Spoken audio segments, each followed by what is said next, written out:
Friends, చాలా మంది మొదటిగా అడిగే మాట కానీ కామెంట్ కానీ, అన్న కోవిడ్లో ఏదైనా జాబ్ ఉంటే చూడన్నా, ఇంట్లో వర్క్ కానీ, బయట వీసా కానీ, లేదా కంపెనీ వీసా కానీ అని. నాకైతే బయట వీసా నాకు అస్సలే తెలియదు. ఎందుకంటే ఇప్పుడునే సిచ్యువేషన్లో బయట మాత్రం అస్సలు పని చేసుకోలేము, పనులు కూడా లేవు. కంపెనీ వీసా అంటే అస్సలే దొరకడం లే.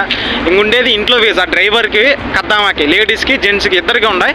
నా ఇప్పుడే చెప్తున్నా, బాయ్స్కి మాత్రం డ్రైవింగ్ ఎక్స్పీరియన్స్, ఖచ్చితంగా ఎక్స్పీరియన్స్ ఉన్న వాళ్ళ మాత్రమే వీసా ఉంది. ఎక్స్పీరియన్స్ ఉన్న వాళ్ళు మాత్రమే కాంటాక్ట్ అవ్వండి, సరేనా? కాంటాక్ట్ డీటెయిల్స్ అన్ని నేను ఇక్కడ ఇస్తాను. నా ఫోన్ నెంబరు, నా ఇన్స్టా ఐడి. లేడీస్కి మాత్రం కొత్త వాళ్ళైనా సరే, పాత వాళ్ళైనా సరే, ఎవరికైనా ఉన్నాయి. ఈ వీసాలు కూడా మా ఫ్రెండ్కి సంబంధించి ఇంట్లోకి 2 వీసాలు కావాలా, డ్రైవరు కద్దామా, వాళ్ళ ఇంటి పక్కన 2 వీసాలు, డ్రైవరు కద్దామా, సేమ్ టు సేమ్. మీరు అడిగారు కాబట్టే మా ఫ్రెండ్స్లో కొంతమందిని ఎంక్వైరీ చేసి లాస్ట్కి ఒక చాటు కుదిరే తల్లికే నేను వీడియో తీసి పెడుతున్నా. అనవసరంగా మెసేజ్లు చేయొద్దండి. ఎవరికైతే యూజ్ ఉందో, ఎవరైతే రావాలనుకుంటున్నారో వాళ్ళు మాత్రమే మెసేజ్ చేయండి. మీరు అడిగారని మాత్రమే నేను వీడియో తీసి పెట్టాలని ఆలోచన గారు నాకు లేదు.